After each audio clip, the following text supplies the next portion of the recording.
ವಿದ್ಯಾರ್ಥಿಗಳೇ, ನಿಮಗೆಲ್ಲರಿಗೂ ಜ್ಞಾನ ಬೆಳಗು ಯೂಟ್ಯೂಬ್ ಚಾನಲ್ಗೆ ಸ್ವಾಗತ. ಇವತ್ತಿನ ವಿಡಿಯೋದಲ್ಲಿ ನಾನು 4ನೇ ಪಾಠ ಹಕ್ಕಿಗೂಡುಗಳ ನಿಗೂಢ ಜಗತ್ತು ಅದರ ಪ್ರಶ್ನೋತ್ತರಗಳನ್ನು ಹೇಳ್ತಾ ಇದ್ದೀನಿ. ಈಗಾಗಲೇ ಪಾಠ ಕಂಪ್ಲೀಟ್ ಆಗಿದೆ. ಕೃತಿಕಾರರ ಪರಿಚಯ, ಪಾಠ ಪ್ರವೇಶ, ಪಾಠದ ಸಂಪೂರ್ಣ ವಿವರಣೆ ಎಲ್ಲ ಆಗಿದೆ. ಇನ್ನು ಯಾರು 4th ಲೆಸನ್ನು ಇನ್ನು ಕೇಳಿಲ್ಲ, ವಿಡಿಯೋ ನೋಡಿಲ್ಲ, ನೋಡಿ. ಮತ್ತು ಯಾವುದ್ಯಾವ್ದು ಲೆಸನ್ ಮಿಸ್ ಮಾಡಿದ್ದೀರಾ ಎಲ್ಲದನ್ನು ನೋಡಿ, ನಿಮಗೆ ಪ್ಲೇ ಲಿಸ್ಟಲ್ಲಿ ಸಿಗುತ್ತೆ. ಕೆಳಗಿನ ಪ್ರಶ್ನೆಗಳಿಗೆ ಒಂದು ವಾಕ್ಯದಲ್ಲಿ ಉತ್ತರಿಸಿ. ಪ್ರಶ್ನೆ 1, ಸಸ್ತನಿಗಳ ಆಶ್ರಯದಾಣಗಳು ಯಾವುವು? ಸಸ್ತನಿಗಳ ಆಶ್ರಯದಾಣಗಳು ಗುಹೆ, ಪೊಟರೆ, ಗೂಡು ಮತ್ತು ಬಿಲ. ಸೆಕೆಂಡ್ 1, ಅಸ್ಪೃಶ್ಯತೆ ಆಚರಿಸುವ ಮನುಷ್ಯನಿಗೆ ಹಕ್ಕಿಗಳು ಯಾವ ಪಾಠ ಹೇಳುತ್ತವೆ? ಉತ್ತರ, ಅಸ್ಪೃಶ್ಯತೆ ಆಚರಿಸುವ ಮನುಷ್ಯನಿಗೆ ಹಕ್ಕಿಗಳು ಸ್ಪರ್ಶ ಸಂಜೀವಿನಿಯ ಪಾಠ ಹೇಳುತ್ತವೆ. ಕ್ವಶನ್ ನಂಬರ್ 3, ಹಕ್ಕಿಗೂಡಿನಲ್ಲಿ ಯಾವುದರ ಸಮನ್ವಯತೆ ಇದೆ? ಹಕ್ಕಿಗೂಡಿನಲ್ಲಿ ಕಲಾವಿದನ ಸ್ವೋಪಜ್ಞತೆ, ವಿಜ್ಞಾನಿಯ ತಂತ್ರಜ್ಞಾನತೆಯ ಸಮನ್ವಯತೆ ಇದೆ. 4th ಕ್ವಶನ್, ಹಕ್ಕಿಗಳು ಗೂಡು ಕಟ್ಟುವ ಸಾಮರ್ಥ್ಯಕ್ಕೆ ಮಿತಿಯೊಡ್ಡುವ ಅಂಶಗಳಾವುವು? ಹಕ್ಕಿಯ ದೇಹ ಸ್ವರೂಪ, ಪರಿಸರದ ವೈಲಕ್ಷಣಗಳು, ಬಲಿ ಬೇಟೆ ಸಂಬಂಧಗಳು ಅದರ ಸಾಮರ್ಥ್ಯಕ್ಕೆ ಮಿತಿಯೊಡ್ಡುತ್ತವೆ. ಅಮೆರಿಕದಲ್ಲಿ ಗ್ಯಾನೆಟ್ ಕಡಲ ಹಕ್ಕಿ ಗೂಡನ್ನು ಯಾವ ವಸ್ತುಗಳಿಂದ ಅಲಂಕರಿಸಿತ್ತು? ಉತ್ತರ, ಅಮೆರಿಕದಲ್ಲಿ ಗ್ಯಾನೆಟ್ ಎಂಬ ಕಡಲ ಹಕ್ಕಿ ಗಾಲ್ಫ್ ಚೆಂಡು, ನೀಲಿ ಸೀಸೆಯ ಚೂರು, ಈರುಳ್ಳಿ ಸಿಪ್ಪೆ ಮತ್ತು ಸಣ್ಣ ಬೊಂಬೆಯೊಂದನ್ನು ತಂದು ಗೂಡನ್ನು ಅಲಂಕರಿಸಿತ್ತು.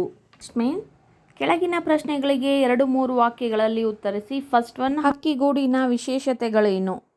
ಉತ್ತರ, ಹಕ್ಕಿಗಳಷ್ಟು ಕೌಶಲ್ಯದಿಂದ ಗೂಡು ಕಟ್ಟುವ ಚಾಕಚಕ್ಯತೆ ಬೇರಾವುದಕ್ಕೂ ಬಾರದು. ಇಲ್ಲಿ ವಾಸ್ತುಶಿಲ್ಪಿಯ ಕಲ್ಪನೆ ಸಾಕಾರಗೊಳ್ಳುತ್ತದೆ. ಅನೇಕ ವಸ್ತುಗಳನ್ನು ಸಮನ್ವಯಗೊಳಿಸಿ ಮನೆ ನಿರ್ಮಿಸುವ ಮನುಷ್ಯನ ಜಾಣ್ಮೆಯೂ ಕೆಲವೊಮ್ಮೆ ಈ ಚೋಟುದ್ದ ಹಕ್ಕಿಗಳ ಮುಂದೆ ನಾಚುತ್ತದೆ. ಅವುಗಳು ಸಿಮೆಂಟ್, ಗಾರೆಯಂಥ ವಸ್ತುಗಳಿಗಿಂತಲೂ ಭಿನ್ನವಾದ ವಸ್ತುವನ್ನು ಬಳಸಬಲ್ಲವು. ಒಳಗೋಡೆಯ ಗೋಡೆಯನ್ನು ಪ್ಲಾಸ್ಟರ್ ಮಾಡಬಲ್ಲವು. ಗೂಡನ್ನು ಅಂದಗೊಳಿಸುವ ಸೌಂದರ್ಯ ಪ್ರಜ್ಞೆಯೂ ಅವಕ್ಕಿದೆ. ಆದರೆ ಈ ಎಲ್ಲ ಕ್ರಿಯೆಗಳಿಗೂ ಅರ್ಥವಿರುತ್ತದೆ, ಸ್ಪಷ್ಟವಾದ ಉದ್ದೇಶವಿರುತ್ತದೆ. ಇದು ಹಕ್ಕಿಗೂಡಿನ ವಿಶೇಷತೆ. ನೆಕ್ಸ್ಟ್ ಕ್ವಶನ್, ಹಕ್ಕಿಗಳು ಗೂಡನ್ನು ನಿರ್ಮಿಸುವ ಉದ್ದೇಶವೇನು? ಉತ್ತರ, ಹಕ್ಕಿಗಳು ಗೂಡನ್ನು ನಿರ್ಮಿಸುವುದು ಮುಖ್ಯವಾಗಿ ರಕ್ಷಣೆಗಾಗಿ. ಶೀತಗಾಳಿ, ಬಿರುಗಾಳಿ, ಮಳೆ, ಪ್ರವಾಹಗಳ ವಿರುದ್ಧ ಬದುಕಲು ಅವುಗಳಿಗೆ ಗೂಡು ಬೇಕು. ಮರುಭೂಮಿಯಂಥ ಪ್ರದೇಶಗಳಲ್ಲಿ ಮರಳಿನ ಹೊಡೆತ, ಪ್ರಖರ ಸೂರ್ಯರಶ್ಮಿ ಮುಂತಾದ ಹವಾಮಾನ ವೈಪರೀತ್ಯಗಳನ್ನು ಪ್ರತಿರೋಧಿಸಲು ಗೂಡು ಬೇಕು. ಮೊಟ್ಟೆ ಮರಿಗಳನ್ನು ರಕ್ಷಿಸಿಕೊಳ್ಳಲು, ತಮ್ಮನ್ನು ಬೇಟೆಯಾಡುವ ಪ್ರಾಣಿಗಳಿಂದ ತಪ್ಪಿಸಿಕೊಳ್ಳಲು ಎತ್ತರದ ಮರದ ತುದಿ, ಕಣಿವೆ, ಬಿಲ, ದ್ವೀಪ ಅಥವಾ ನೀರಿನ ಮೇಲೆ ಅವು ಗೂಡು ಕಟ್ಟುತ್ತವೆ. ನೆಕ್ಸ್ಟ್ ಕ್ವಶನ್, ಹಕ್ಕಿಗಳು ಗೂಡನ್ನು ಎಲ್ಲೆಲ್ಲಿ ಕಟ್ಟಬಲ್ಲವು? ಉತ್ತರ, ನಭದಲ್ಲಿ ಹಾರಿ, ಪರ್ವತಗಳನ್ನು ಏರಿ, ಸಾಗರ ದ್ವೀಪಗಳನ್ನು ದಾಟುವ ಹಕ್ಕಿಗಳು ತಮಗಿರುವ ಅಪೂರ್ವ ಹಾರಾಟ ಶಕ್ತಿಯಿಂದ ಎಲ್ಲೆಂದರಲ್ಲಿ ಗೂಡು ನಿರ್ಮಿಸಬಹುದಾದ ಅನಂತ ಅವಕಾಶಗಳನ್ನು ಪಡೆದಿವೆ. ಸಾಗರದ ದ್ವೀಪ, ಗಿರಿಶಿಖರದ ನೆತ್ತಿ, ಮನುಷ್ಯ ನುಸುಳಲಾರದ ನಿಬಿಡ ವನಶ್ರೇಣಿ, ಸೂರ್ಯನ ಬೆಳಕಿಗೂ ಪ್ರವೇಶ ನಿರಾಕರಿಸುವ ಕಗ್ಗತ್ತಲ ಕಣಿವೆ, ರಕ್ತ ಹೆಪ್ಪುಗಟ್ಟಿಸುವ ಶೀತಲ ಧ್ರುವ ಪ್ರದೇಶ, ಹೀಗೆ ಎಲ್ಲೆಲ್ಲೂ ಅವು ಗೂಡು ಕಟ್ಟಬಲ್ಲವು. 4th 1, ಹಕ್ಕಿಗಳು ಬದಲಾದ ಪರಿಸರಕ್ಕೆ ಹೊಂದಿಕೊಂಡು ಗೂಡು ಕಟ್ಟುವುದಕ್ಕೆ ಲೇಖಕರು ಯಾವ ಉದಾಹರಣೆಗಳನ್ನು ನೀಡುತ್ತಾರೆ? ಉತ್ತರ, ಹಕ್ಕಿಗಳು ಬದಲಾವಣೆಗಳಿಗೆ ಸಮರ್ಥವಾಗಿ ಹೊಂದಿಕೊಳ್ಳುತ್ತವೆ. ಕೆಲವು ಹಕ್ಕಿಗಳು ಮನುಷ್ಯರಿರುವ ಕೇರಿಗಳಲ್ಲಿ ವಾಹನ ಸಂಚಾರ ಹೆಚ್ಚಿರುವ ಸ್ಥಳಗಳನ್ನೇ ಆಯ್ದುಕೊಳ್ಳುತ್ತವೆ. ಹಕ್ಕಿಗಳ ನೆಲೆಯನ್ನು ಅನೇಕ ಕಡೆ ಆಕ್ರಮಿಸಿಕೊಂಡ ನಂತರ ಹಲವಾರು ಹಕ್ಕಿಗಳು ಹೊಸ ಪರಿಸರಕ್ಕೆ ಥಟ್ಟನೆ ಹೊಂದಿಕೊಂಡವು. ಟ್ರಾನ್ಸ್ಫಾರ್ಮರ್ ಬಳಿ, ಮೀಟರ್ ಪೆಟ್ಟಿಗೆಯಲ್ಲಿ, ಅಷ್ಟೇ ಏಕೆ ವಿದ್ಯುತ್ ತಂತಿಗಳಲ್ಲಿ ತೂಗಾಡುವ ಗೂಡುಗಳನ್ನು ಕಾಣುತ್ತೇವೆ. 5th ಕ್ವಶನ್, ನೀಲಿ ಸಾಮ್ರಾಟ ಹಾಗೂ ಸಗ್ಗದಕ್ಕಿ ಗೂಡುಗಳ ವಿಶೇಷತೆಗಳೇನು? ನಮ್ಮ ಕಾಡುಗಳಲ್ಲಿನ ನೀಲಿ ಸಾಮ್ರಾಟ ಮತ್ತು ಸಗ್ಗದಕ್ಕಿ ತಮ್ಮ ಗೂಡನ್ನು ಬಹು ಸುಂದರವಾಗಿ ಅಲಂಕರಿಸುತ್ತವೆ. ಕೇವಲ 2 ಒಣ ಕಡ್ಡಿಯನ್ನು ಅಪ್ಪಿ ಹಿಡಿದಂತೆ ಗುರುತ್ವಾಕರ್ಷಣೆ ಸಮತೋಲನವನ್ನು ಕಾಯ್ದಿಟ್ಟುಕೊಂಡು ಬಟ್ಟಲಾಕಾರದಲ್ಲಿ ಅವು ಗೂಡು ನಿರ್ಮಿಸುತ್ತವೆ. ಹೊರಮೈಗೆ ಜೇಡರ ಮೊಟ್ಟೆಗಳ ಕೋಶಗಳನ್ನು ನಿರ್ದಿಷ್ಟ ಅಂತರದಲ್ಲಿ ಜೋಡಿಸಿ ಅಲಂಕರಿಸುತ್ತವೆ. ಶತ್ರುಗಳ ಕಣ್ಣಿಗೆ ಗೂಡು ಗೋಚರಿಸಬಾರದೆಂಬುದು ಇದರ ಉದ್ದೇಶ. ಇದು ನೀಲಿ ಸಾಮ್ರಾಟ ಹಾಗೂ ಸಗ್ಗದಕ್ಕಿ ಗೂಡುಗಳ ವಿಶೇಷತೆ. ನೆಕ್ಸ್ಟ್ ಮೇನ್, ಈ ಕೆಳಗಿನ ಪ್ರಶ್ನೆಗಳಿಗೆ 8-10 ವಾಕ್ಯಗಳಲ್ಲಿ ಉತ್ತರಿಸಿ. ಫಸ್ಟ್ ಒನ್, ಹಕ್ಕಿ ಗೂಡುಗಳ ನಿಗೂಢ ಜಗತ್ತಿನ ವಿಶೇಷತೆಗಳನ್ನು ತಿಳಿಸಿ. ಹಕ್ಕಿ ಗೂಡಿನಲ್ಲಿ ನೋವಿದೆ, ನಲಿವಿದೆ, ಆಕ್ರಂದನವಿದೆ, ಸಂತಸದ ದನಿ ಇದೆ, ಕಾವು ಗುಟುಕು ಪಡೆದು ಜೀವ ಕಣ್ತೆರೆವ ಸೃಷ್ಟಿಯ ಅಚ್ಚರಿ ಇದೆ, ಶತ್ರುಗಳ ಬೇಟೆಗೆ ಅಥವಾ ನೈಸರ್ಗಿಕ ವಿಕೋಪಕ್ಕೆ ತುತ್ತಾಗುವ ದಾರುಣವಿದೆ. ಕಲಾವಿದನ ಸ್ವೋಪಜ್ಞತೆ, ವಿಜ್ಞಾನಿಯ ತಂತ್ರಜ್ಞಾನ ಇಲ್ಲಿ ಸಮನ್ವಯಗೊಂಡಿದೆ. ಹಕ್ಕಿಗಳಷ್ಟು ಕೌಶಲ್ಯದಿಂದ ಗೂಡು ಕಟ್ಟುವ ಚಾಕಚಕ್ಯತೆ ಬೇರಾವುದಕ್ಕೂ ಬಾರದು. ಇಲ್ಲಿ ವಾಸ್ತುಶಿಲ್ಪಿಯ ಕಲ್ಪನೆ ಸಾಕಾರಗೊಳ್ಳುತ್ತದೆ. ಅನೇಕ ವಸ್ತುಗಳನ್ನು ಸಮನ್ವಯಗೊಳಿಸಿ ಮನೆ ನಿರ್ಮಿಸುವ ಮನುಷ್ಯನ ಜಾಣ್ಮೆಯೂ ಕೆಲವೊಮ್ಮೆ ಈ ಚೋಟುದ್ದ ಹಕ್ಕಿಗಳ ಮುಂದೆ ನಾಚುತ್ತದೆ. ಅವು ಸಿಮೆಂಟ್ ಗಾರೆಯಂತಹ ವಸ್ತುಗಳಿಗಿಂತಲೂ ಭಿನ್ನವಾದ ವಸ್ತುವನ್ನು ಬಳಸಬಲ್ಲವು. ಒಳಗೋಡೆಯ ಗೋಡೆಯನ್ನು ಪ್ಲಾಸ್ಟರ್ ಮಾಡಬಲ್ಲವು. ಗೂಡನ್ನು ಅಂದಗೊಳಿಸುವ ಸೌಂದರ್ಯ ಪ್ರಜ್ಞೆಯೂ ಅವಕ್ಕಿದೆ. ನೆಕ್ಸ್ಟ್ ಪ್ಯಾರಾ ಮಾಡಿ ಬರೀರಿ. ಹಕ್ಕಿಗಳು ಗೂಡನ್ನು ನಿರ್ಮಿಸುವುದು ಮುಖ್ಯವಾಗಿ ರಕ್ಷಣೆಗಾಗಿ.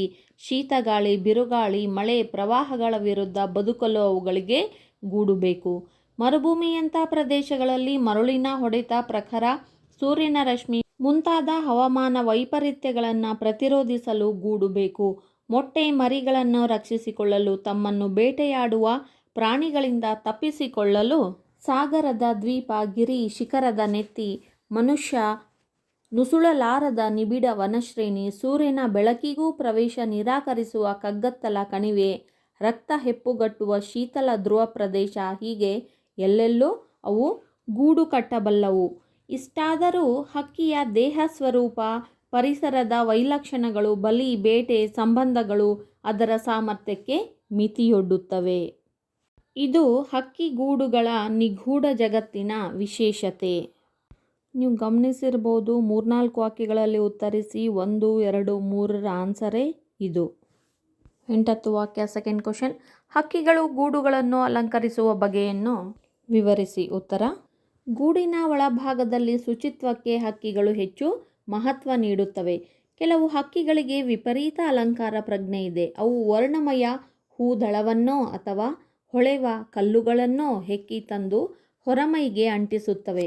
ಕೆಲವು ಹದ್ದುಗಳಂತೂ ಬಣ್ಣದ ಗಾಜಿನ ಚೂರು, ಬಟ್ಟೆಯ ಚಿಂದಿ ಮುಂತಾದವುಗಳನ್ನು ಗೂಡಿಗೆ ತರುತ್ತವೆ.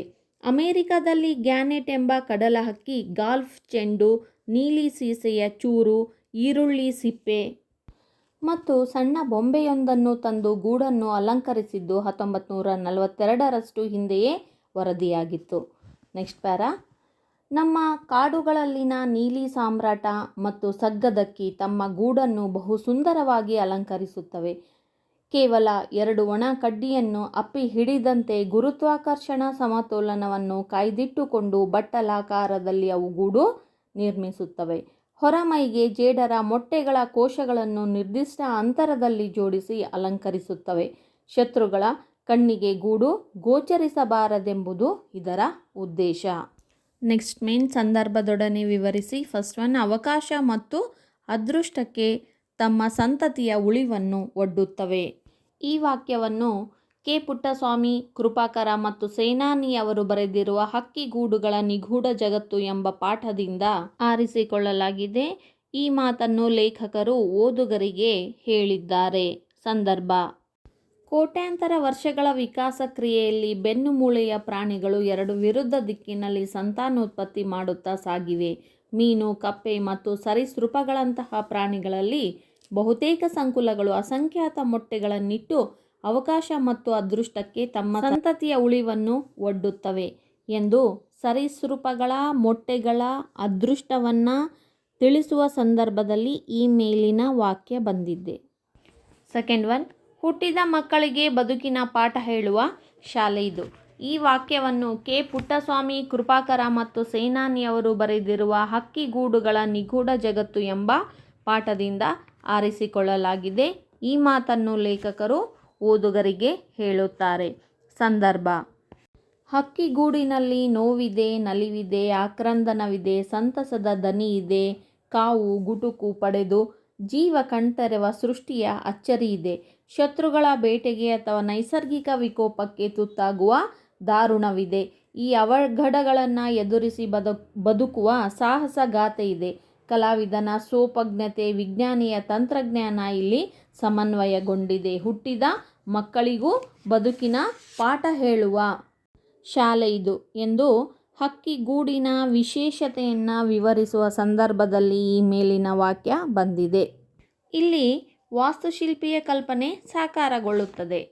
ಈ ವಾಕ್ಯವನ್ನು ಕೆ. ಪುಟ್ಟಸ್ವಾಮಿ ಕೃಪಾಕರ ಮತ್ತು ಸೇನಾನಿಯವರು ಬರೆದಿರುವ ಹಕ್ಕಿಗೂಡುಗಳ ನಿಗೂಢ ಜಗತ್ತು ಎಂಬ ಪಾಠದಿಂದ ಆರಿಸಿಕೊಳ್ಳಲಾಗಿದೆ. ಈ ಮಾತನ್ನು ಲೇಖಕರು ಓದುಗರಿಗೆ ಹೇಳಿದ್ದಾರೆ. ಸಂದರ್ಭ: ಗೂಡು ಹಕ್ಕಿಗಳಲ್ಲಿರುವ ತಂತ್ರಜ್ಞಾನಕ್ಕೆ ಅವು ಪಡುವ ಶ್ರಮ ಮತ್ತು ಪಡೆದಿರುವ ಕುಶಲತೆಗೆ ಹಿಡಿದ ಕನ್ನಡಿ. ಕೆಲವು ಕೀಟ, ಉರಗ ಸಂತತಿ ಮತ್ತು ಹಲವು ಸಸ್ತನಿಗಳೂ ಗೂಡು ಕಟ್ಟುತ್ತವೆ.